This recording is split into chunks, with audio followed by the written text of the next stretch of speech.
Chapter 22. Upon hearing the text of the stanza, Pao-yu comprehends the Buddhistic spells. While the enigmas for the lanterns are being devised, Chia Cheng is grieved by a prognostic.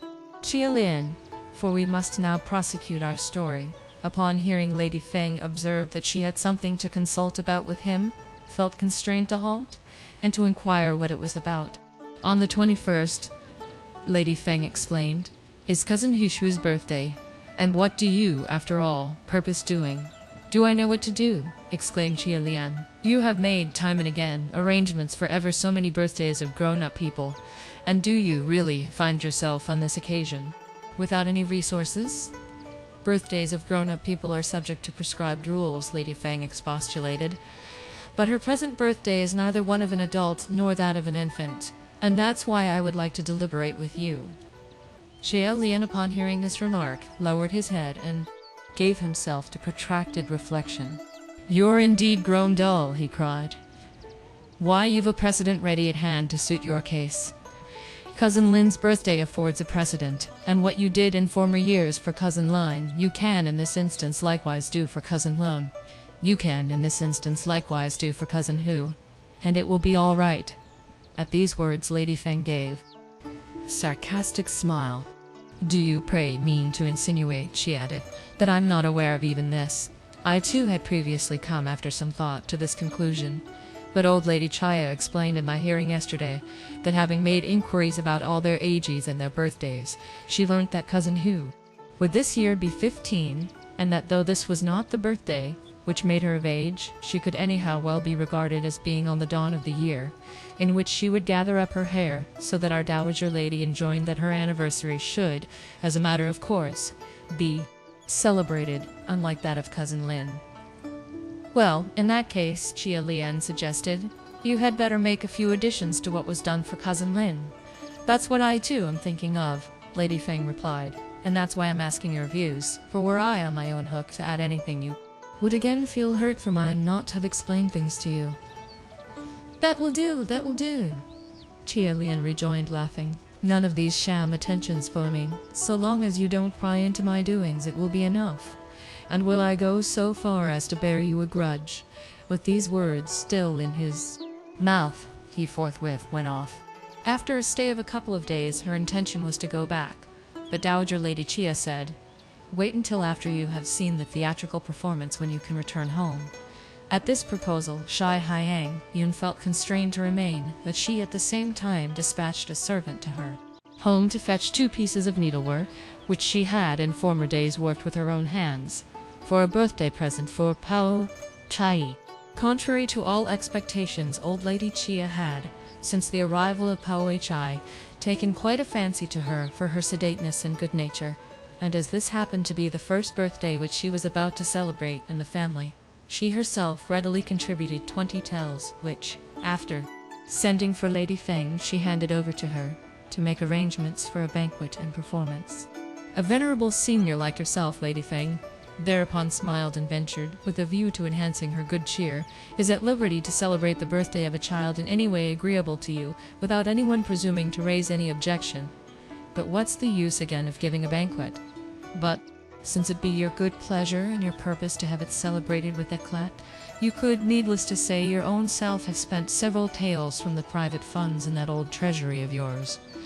But you now produce those 20 taels spoiled by damp and mold, to play the hostess with the view indeed of compelling us to supply what's wanted. But hadn't you really been able to contribute any more, no one would have a word to say. But the gold and silver, round as well as flat, have with their heavy weight pressed down the bottom of the box, and your sole object is to harass us and to extort from us. But raise your eyes and look about you. Who isn't your venerable ladyship's son and daughter? And is it likely, pray, that in the future there will only be Cousin Pao-yu to carry you, our old lady, on his head, up the Wu-tai Shan? You may keep all these things for him alone. But though we mayn't at present deserve that anything should be spent upon us, you shouldn't go so far as to place us in any perplexities by compelling us to subscribe. And is this now enough for wines and enough for the theatricals? As she bandied these words, everyone in the whole room burst out laughing. And even Dowager Lady Chia broke out in laughter while she observed, "Do you listen to that mouth? I myself am looked upon as having the gift of the gab, but why is it that I can't talk in such a wise as to put down this monkey? Your mother-in-law herself doesn't dare to be so overbearing in her speech. And here you are jabber with me. My mother-in-law," explained Lady Feng, "is also as fond of Pao-yu as you are, so much so that I haven't anywhere I could go and give vent to my grievances. And instead of showing me some regard, you say that I'm overbearing in my speech." With these words, she again enticed Dowager Lady Chia to laugh for a while. The old lady continued in the highest of spirits, and when evening came and they all appeared in her presence to pay their obeisance, her ladyship made it a point, while the whole company of ladies and young ladies were engaged in chatting, to ascertain of Pao-ch'ai what play she liked to hear, and what things she fancied to eat. Pao-ch'ai was well aware that Dowager Lady Chia, well up in years though she was, delighted in sensational performances, and was partial to sweet and tender viands, so that she readily deferred in every respect to those things which were to the taste of her ladyship, and enumerated a whole number of them, which made the old lady become the more exuberant. And the next day she was the first to send over clothes, knickknacks, and such presents, while Madame Wang and Lady Feng, Tai-yu, and the other girls, as well as the whole number of inmates, had all presents for her, regulated by their degree of relationship, to which we need not allude in detail. When the 21st arrived, a stage of an ordinary kind, small but yet handy, was improvised in Dowager Lady Chia's inner court, and a troupe of young actors who had newly made their debut was retained for the nonce, among whom were both those who could sing tunes, slow as well as fast. In the drawing rooms of the old lady were then laid out several tables for a family banquet and entertainment, at which there was not a single outside guest, and with the exception of Mrs. Hushu, Hsiang-yun, and Pao-ch'ai, who were visitors, the rest were all inmates of her household. On this day, Pao-yu failed, at any early hour, to see anything of Lin Tai-yu, and coming at once to her rooms in search of her, he discovered her reclining on the stove couch. "Get up, Pao-yu," pressed her with a smile, "and come and have breakfast, for the plays will commence shortly. But whichever plays you would like to listen to, do tell me, so that I may be able to choose them." Tai-yu smiled sarcastically. "In that case," she rejoined, "you had better specially engage a troupe, and select those I like sung for my benefit. For on this occasion you can't be so impertinent as to make use of their expense to ask me what I like." "What's there impossible about this, Pao-yu?" answered, smiling. "Well, tomorrow I'll readily do as you wish, and ask them too to make use of what is yours and mine." As he passed this remark, he pulled her up, and taking her hand in his own, they walked out of the room and came and had breakfast. When the time arrived to make a selection of the plays, Dowager Lady Chia of her own motion first asked Pao-ch'ai to mark off those she liked, and though for a time Pao-ch'ai declined, yielding the choice to others, she had no alternative but to decide, fixing upon a play called The Record of the Western Tour, a play of which the old lady was herself very fond. Next in order she bade Lady Feng choose, and Lady Feng had, after all, in spite of Madame Wang ranking before her in precedence, to consider old Lady Chia's request, and not to presume to show obstinacy by any disobedience. But as she knew well enough that her ladyship had a penchant for what was exciting, and that she was still more partial to jests, jokes, epigrams, and buffoonery, she therefore hastened to precede Madame Wang, and to choose a play, which was in fact no other than Liu Air pawns his clothes. Dowager Lady Chia was, of course, still more elated, and after this she speedily went on to ask Tai-yu to choose. Tai-yu likewise concedingly yielded her turn in favor of Madame Wang and the other seniors to make their selections before her, but the old lady expostulated. "Today," she said, "is primarily an occasion on which I've brought all of you here for your special recreation, and we had better look after our own selves and not heed them, for have I, do you imagine, gone to the trouble of having a performance and laying a feast for their special benefit? They're already reaping benefit enough by being in here, listening to the plays and partaking of the banquet, when they have no right to either. And are they to be pressed further to make a choice of plays? At these words, the whole company had a hearty laugh, after which Tai-yu at length marked off a play, next in order following Pao-yu, Shih, Hsiang-yun, Yingchun, Chun, Chun, Wang, and the rest, each and all of whom made a choice of plays which were sung in the costumes necessary for each. When the time came to take their places at the banquet, Dowager Lady Chia bade Pao-ch'ai make another selection, and Pao-ch'ai cast her choice upon the play. Lu-ch'ai, Shen in a fit of drunkenness stirs up a disturbance up the Wu-tai mountain, whereupon Pao-yu interposed with the remark, "You fancy us to choose plays of this kind?" To which Pao-ch'ai rejoined, "You've listened to plays all these years to no avail. How could you know the beauties of this play? The stage effect is grand, but what is still better are the apt and elegant passages in it. I've always had a dread of such sensational plays as these, Pao-yu retorted. If you call this play sensational, Pao-ch'ai smilingly expostulated, well then you may fitly be looked upon as being no connoisseur of plays. But come over and I'll tell you. This play constitutes one of a set of books entitled the Pi Tian Pen Chun, which as far as harmony, musical rests, and closes and tune go is, it goes without saying, perfect. But there's among the elegant compositions a ballad entitled The Parasitic Plant, written in a most excellent style. But how could you know anything about it? Pao, upon hearing her speak of such points of beauty, hastily drew near to her.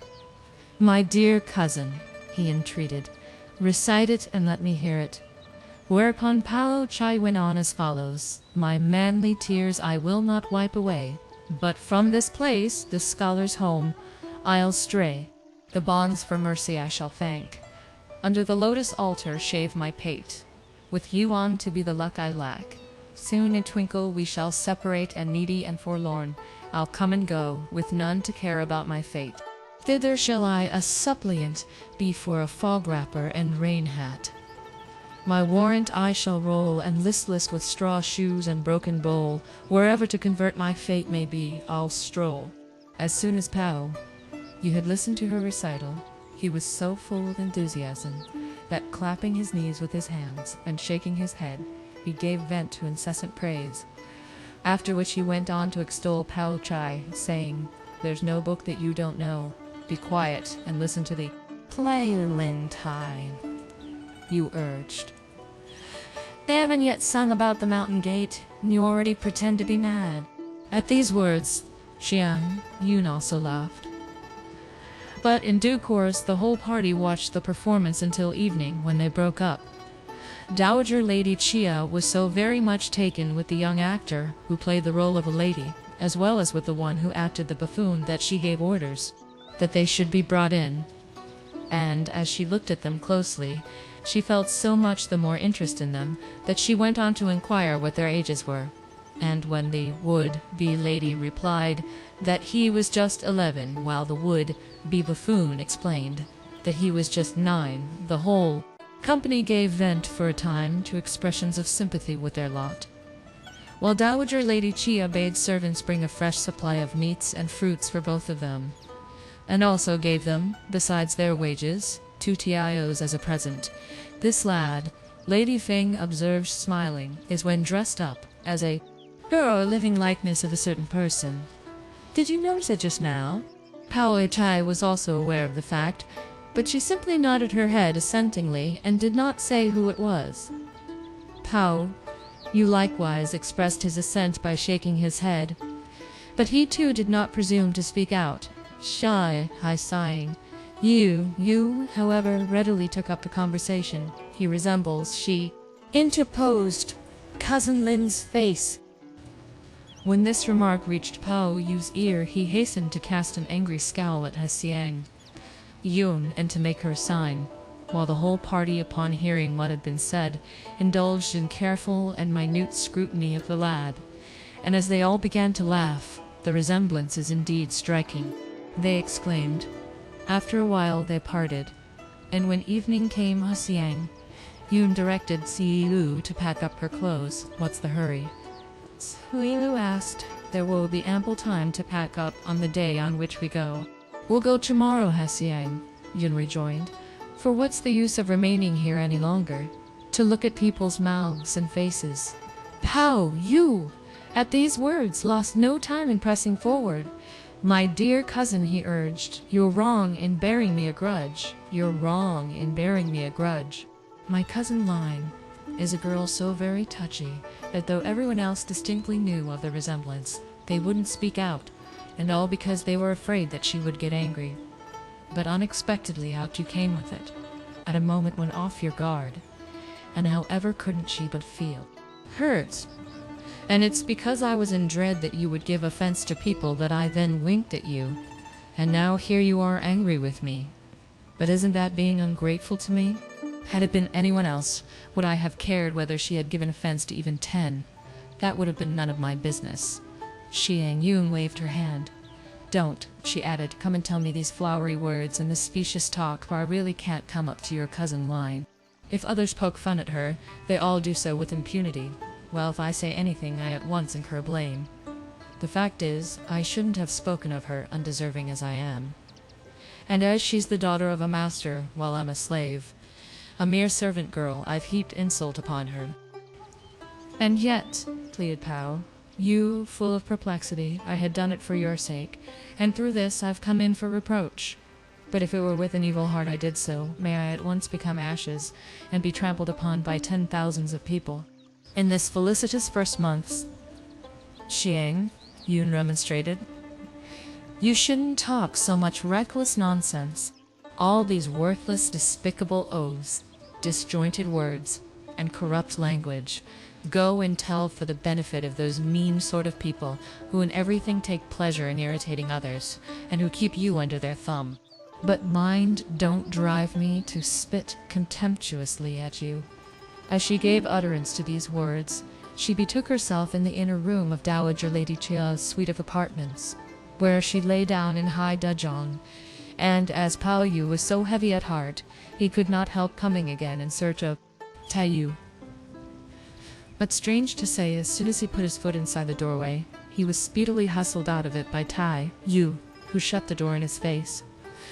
Pao-yu was once more unable to fathom her motives, and as he stood outside the window, he kept on calling out, my dear cousin, in a low tone of voice.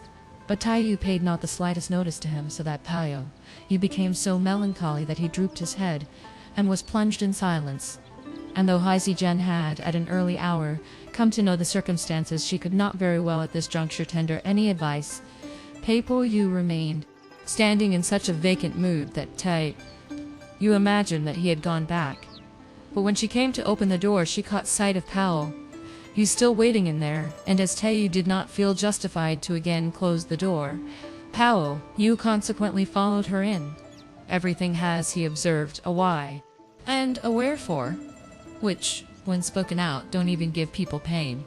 But you will rush into a rage, and all without any rhyme. But to what really does it owe its rise? It's well enough, after all, for you to ask me, Tai-yu rejoined with an indifferent smile, but I myself don't know why. But am I here to afford you people amusement, that you will compare me to an actress, and make the whole lot have a laugh at me? I never did liken you to anything. Pao-yu protested, neither did I ever laugh at you. And why then will you get angry with me? Was it necessary that you should have done so much as made the comparison, Tai-yu urged, and was there any need of even any laughter from you? Why, though you mayn't have likened me to anything, or had a laugh at my expense, you were, yea, more dreadful than those who did compare me to a singing girl, and ridiculed me. You could not find anything with which to refute the argument he had just heard, and Tai-yu went on to say, this offense can, anyhow, be condoned. But what is more, why did you also wink at Yun? What was this idea which you had resolved in your mind? Wasn't it perhaps that if she played with me, she would be demeaning herself and making herself cheap? She's the daughter of a duke or a marquis, and we forsooth the mean progeny of a poor plebeian family. so that, had she diverted herself with me, wouldn't she have exposed herself to being depreciated, had I, perchance, said anything in retaliation? This was your idea, wasn't it?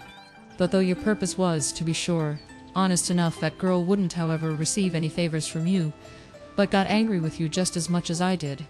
And though she made me also a tool to do you a good turn, she, on the contrary, asserts that I mean by nature and take pleasure in irritating people in everything, and you again were afraid lest she should have hurt my feelings. But had I had a row with her, what would that have been to you? And had she given me any offense, what concern would that, too, have been of yours? When Pao-yu heard these words, he at once became alive to the fact that she too had lent an ear to the private conversation he had had a short while back with Hsiang-yun. All because of my fears, he carefully mused within himself. Lest these two should have a misunderstanding, I was induced to come between them and act as a mediator. But I myself have, contrary to my hopes, incurred blame and abuse on both sides. This just accords with what I read the other day in the Nanhua Ching. The ingenious toil, the wise are full of care. The good for nothing seek for nothing. They feed on vegetables, and roam where they list.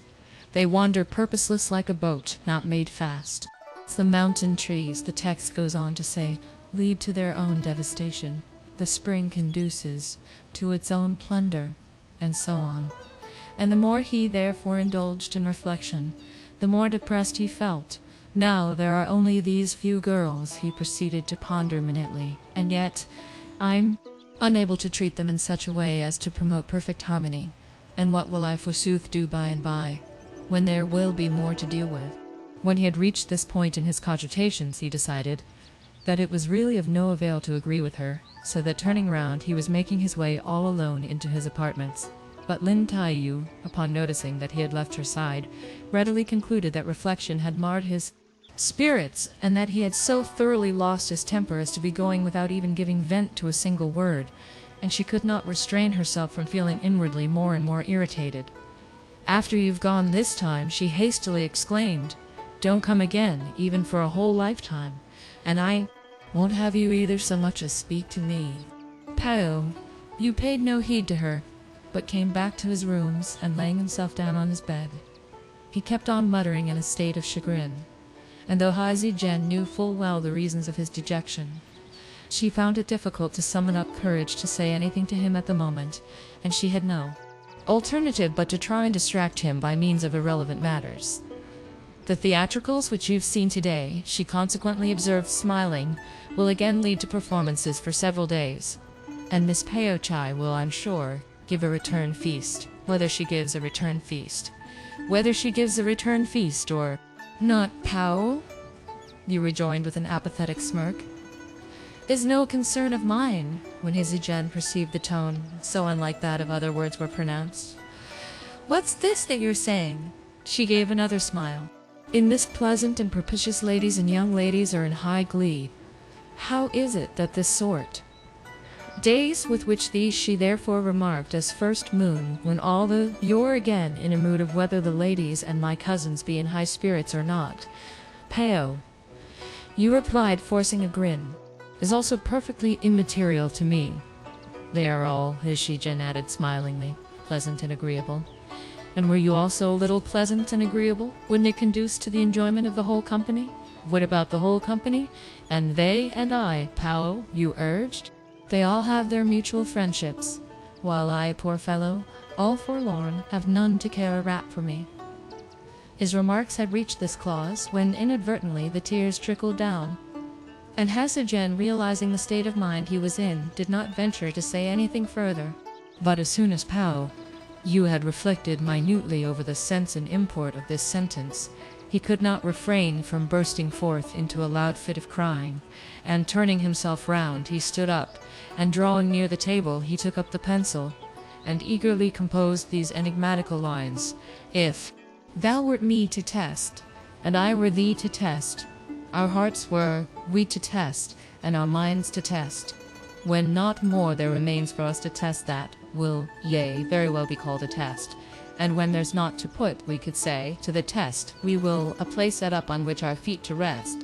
After he had finished writing, he again gave way to fears that though he himself could unfold their meaning, others, who came to peruse these lines, would not be able to fathom them.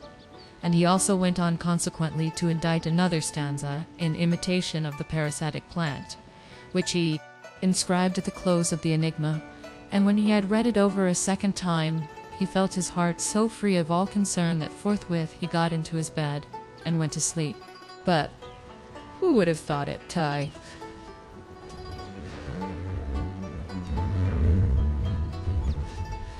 Upon seeing Pao-yu take his departure in such an abrupt manner, designedly made use of the excuse that she was bent upon finding Hsiang-yun to come round and see what he was up to. "He's gone to sleep long ago," Hsiang-yun replied. At these words, Tai-yu felt inclined to betake herself back at once, but Hsiang-yun smiled and said, "Please stop, miss. Here's a slip of paper, and see what there is on it." And speedily taking what Pao-yu had written a short while back, she handed it over to Tai-yu to examine.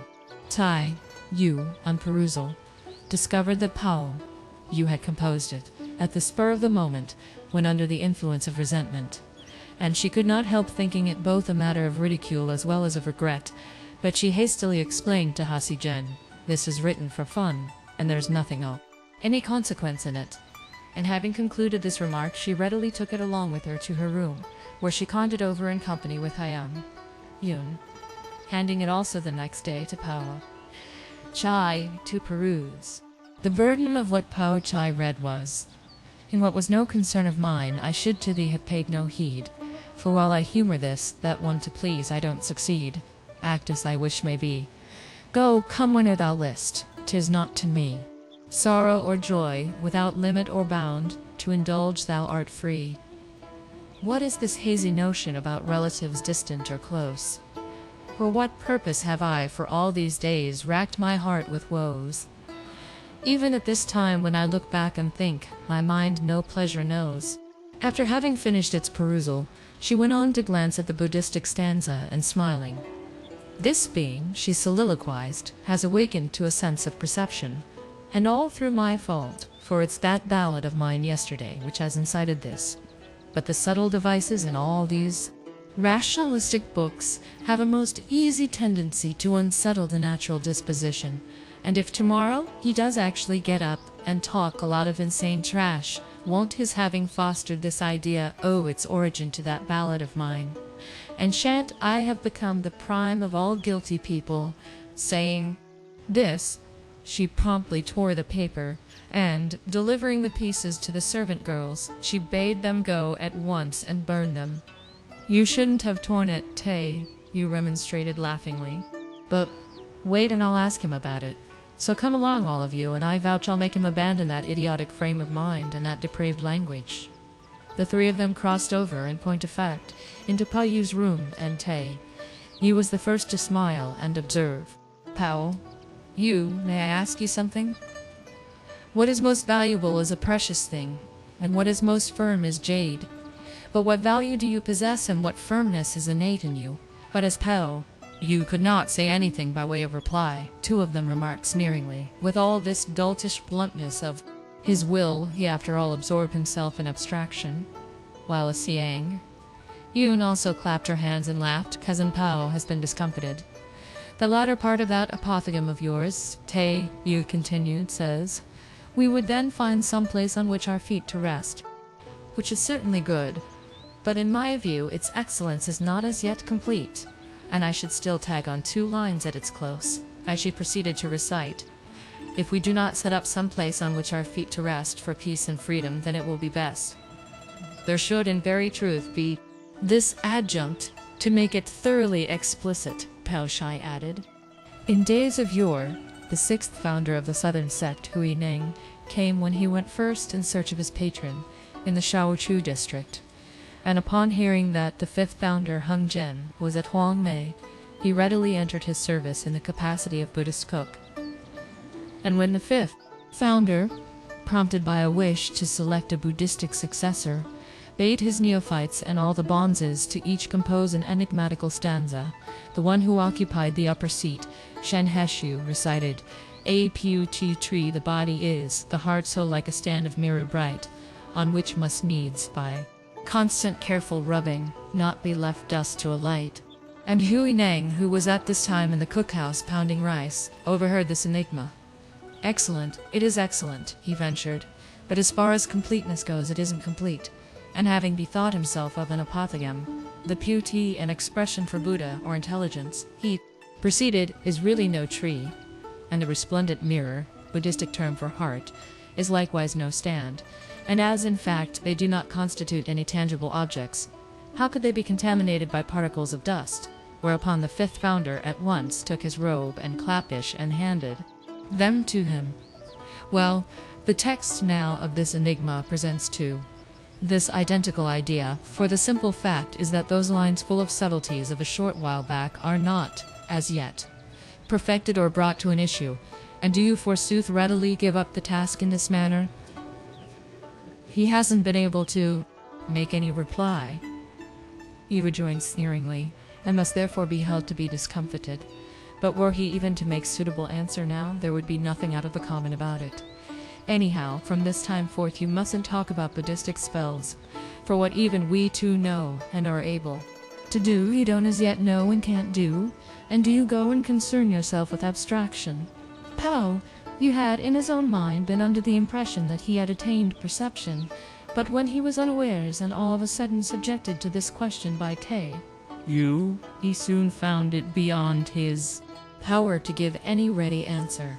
And when Pao-ch'ai furthermore came out with a religious disquisition, by way of illustration, and this on subjects, in all of which he had hitherto not seen them display any ability, he communed within himself, if with their knowledge, which is indeed in advance of that of mine, they haven't as yet attained perception, what need is there for me now to bring upon myself labor and vexation? Who has, pray, he hastily inquired smilingly, after arriving at the end of his reflections, indulged in Buddhistic mysteries? What I did amounts to nothing more than nonsensical trash, written at the spur of the moment and nothing else.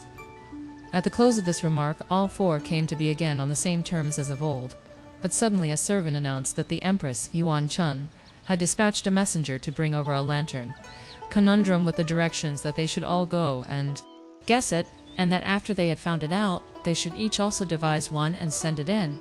At these words, the four of them left the room with hasty step, and adjourned into Dowager Lady Chia's drawing room, where they discovered a young eunuch holding a four-cornered, flat-topped lantern of white gauze, which had been specially fabricated for lantern riddles.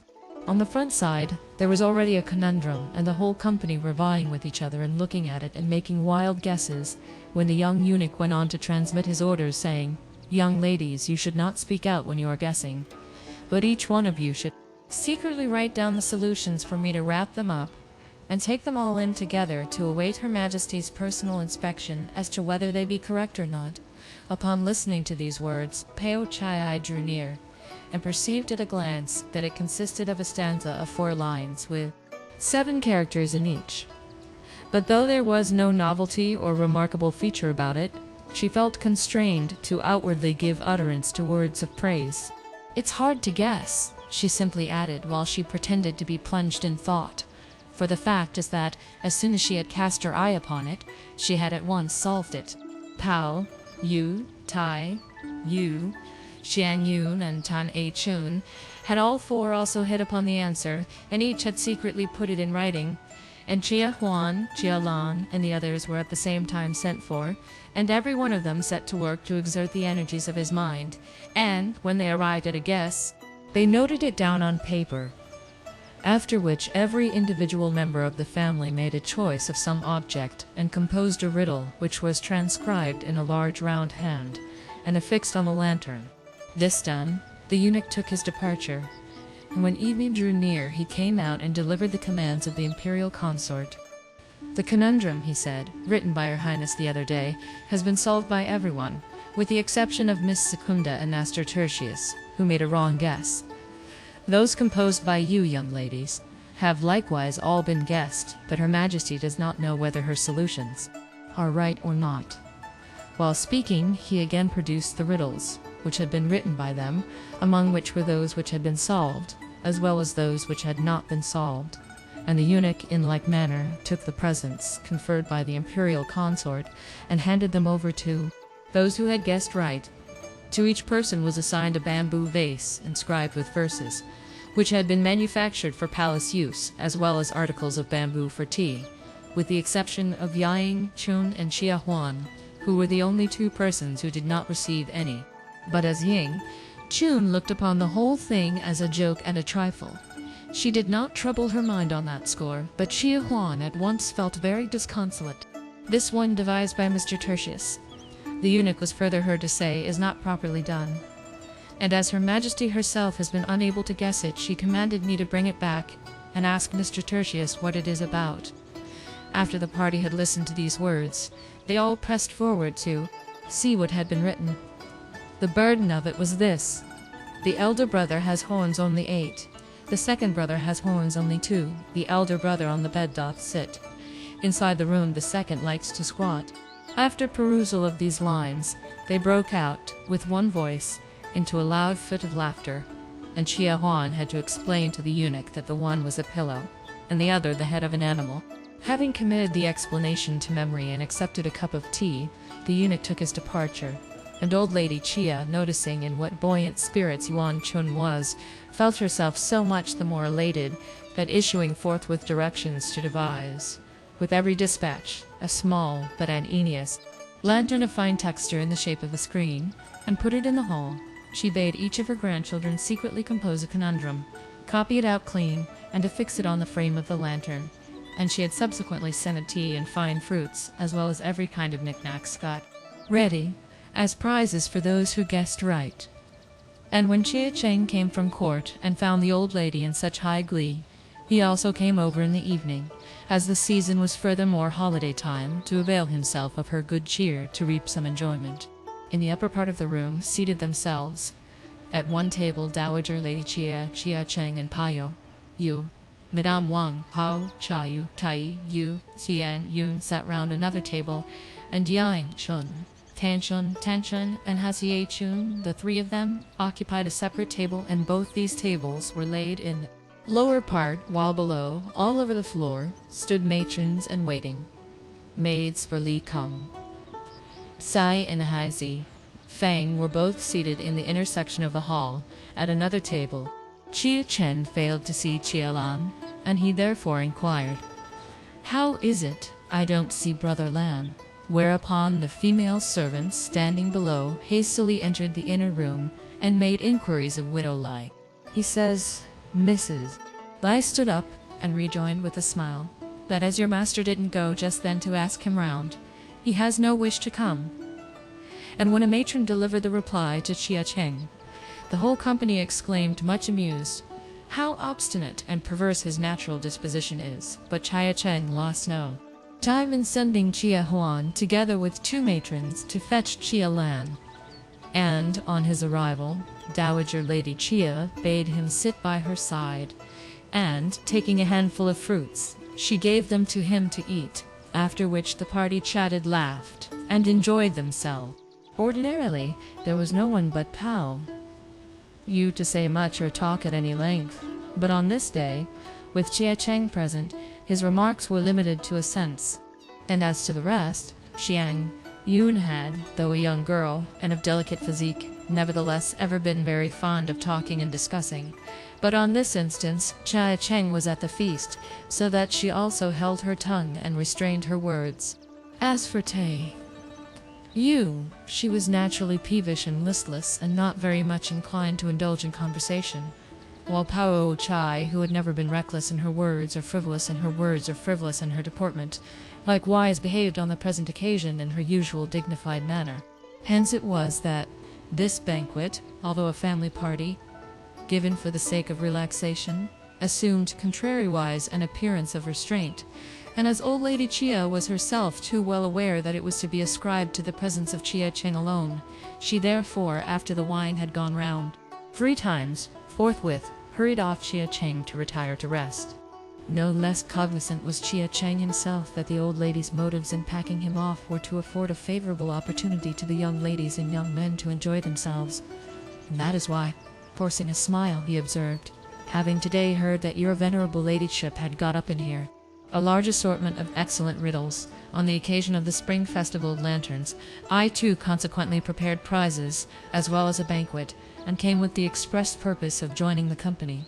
And why don't you in some way confer a fraction of the fond love which you cherish for your grandsons and granddaughters upon me, also your son?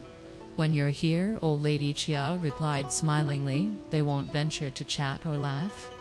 And unless you go, you'll really fill me with intense dejection. But if you feel inclined to guess conundrums, well, I'll tell you one for you to solve. But if you don't guess right, mind, you'll be mulcted. Of course I'll submit to the penalty, Chia Cheng rejoined eagerly as he laughed. But if I do guess right, I must in like manner receive a reward. This goes without saying, Dowager Lady Chia added. Whereupon she went on to recite, the monkey's body gently rests on the treetop. This refers, she said, to the name of a fruit. Chia Cheng was already aware that it was a lychee, but he designedly made a few guesses at random and was fined several things. But he subsequently gave, at length, the right answer, and also obtained a present from her ladyship. In due course, he too set forth this conundrum for old Lady Chia to guess. Correct its body is in appearance, both firm and solid is it in substance. To words it is true, it cannot give vent, but spoken to, it always does assent.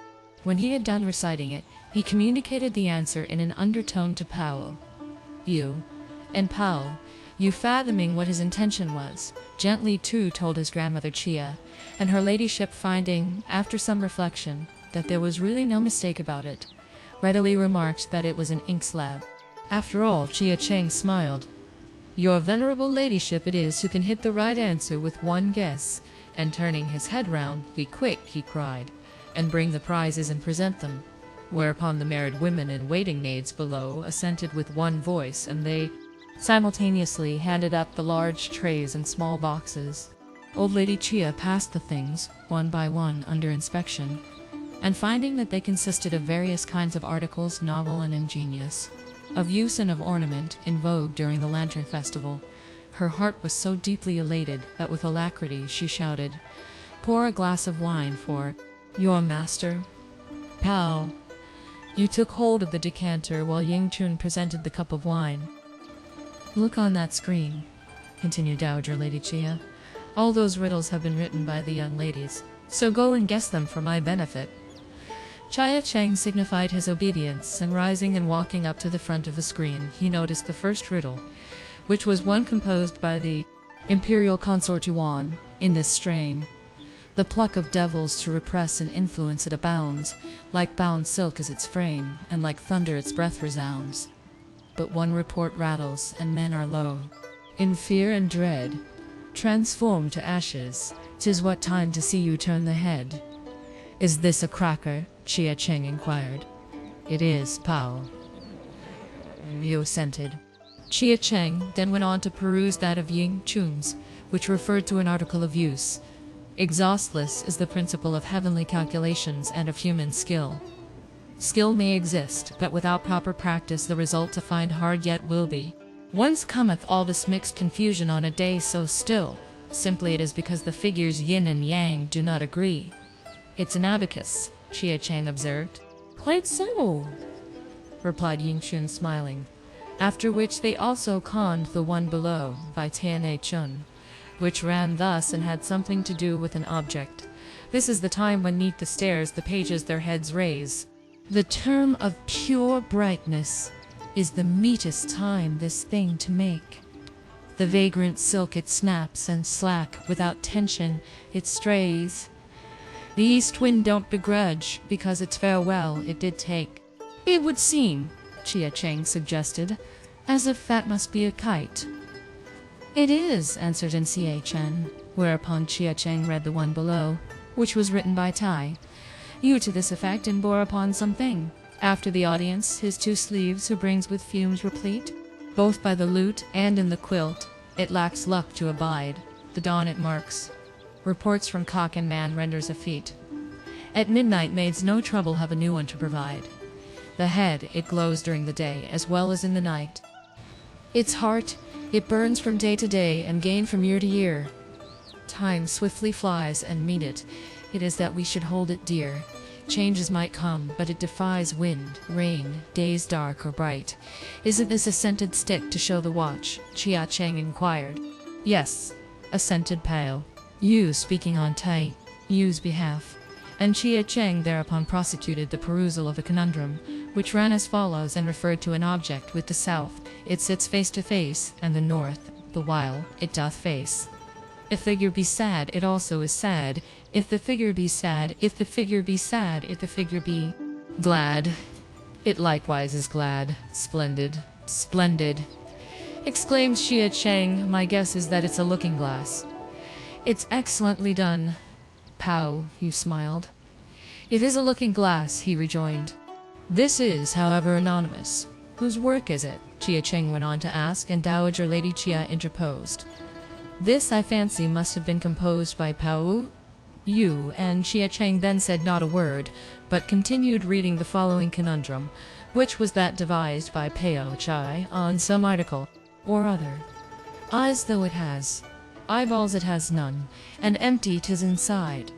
The lotus flowers out of the water peep, and they with gladness meet, but when Dreandra leaves begin to drop, they then part and divide, for a fond pair they are, but united winter they cannot greet. When Chia Cheng finished scanning it, he gave way to reflection. This object, he pondered, must surely be limited in use. But for persons of tender years to indulge in all this kind of language would seem to be still less propitious, for they cannot, in my views, be any of them the sort of people to enjoy happiness and longevity. Reached this point, he felt the more dejected, and plainly betrayed a sad appearance. And all he did was to droop his head and to plunge in a brown study.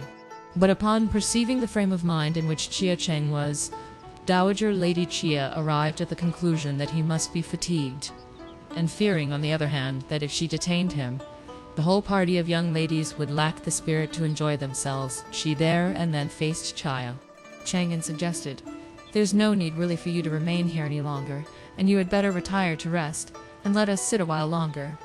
After which we too will break up. As soon as Chia Cheng caught this hint, he speedily assented several consecutive yes, and when he had further done his best to induce old Lady Chia to have a cup of wine, he eventually withdrew out of the hall. On his return to his bedroom, he could do nothing else than give way to cogitation, and as he turned this and turned that over in his mind, he got still more sad and pained. Amuse yourselves now, readily exclaimed Dowager Lady Chia, during this while, after seeing Chia Cheng off. But this remark was barely finished when she caught sight of Pao-yu run up to the lantern screen, and give vent, as he gesticulated with his hands and kicked his feet about, to any criticisms that first came to his lips. In this, he remarked, This line isn't happy, and that one hasn't been suitably solved, while he behaved just like a monkey whose fetters had been let loose. We're the whole party, after all, hastily ventured Tai-yu, to sit down as we did a short while back and chat and laugh. Wouldn't that be more in accordance with good manners? Lady Feng thereupon egressed from the room in the inner end, and interposed her remarks. Such a being as you are, she said, shouldn't surely be allowed by Mr. Chia Cheng an inch or a step from his side, and then you'll be all right.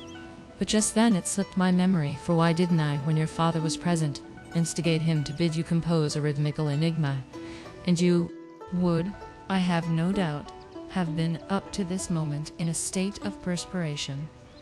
At these words, Pao-yu lost all patience, and laying hold of Lady Feng, he hustled her about for a few moments. But old Lady Chia went on for some time to bandy words with Lai Kung, sigh with the whole company of young ladies and the rest, so that she in fact felt considerably tired and worn out. And when she heard that the fourth watch had already drawn nigh, she consequently issued directions that the eatables should be cleared away and given to the crowd of servants, and suggested, as she readily rose to her feet, Let us go and rest, for the next day is also a feast, and we must get up at an early hour, and tomorrow evening we can enjoy ourselves again, whereupon the whole company dispersed. But now, reader, listen to the sequel given in the chapter which follows.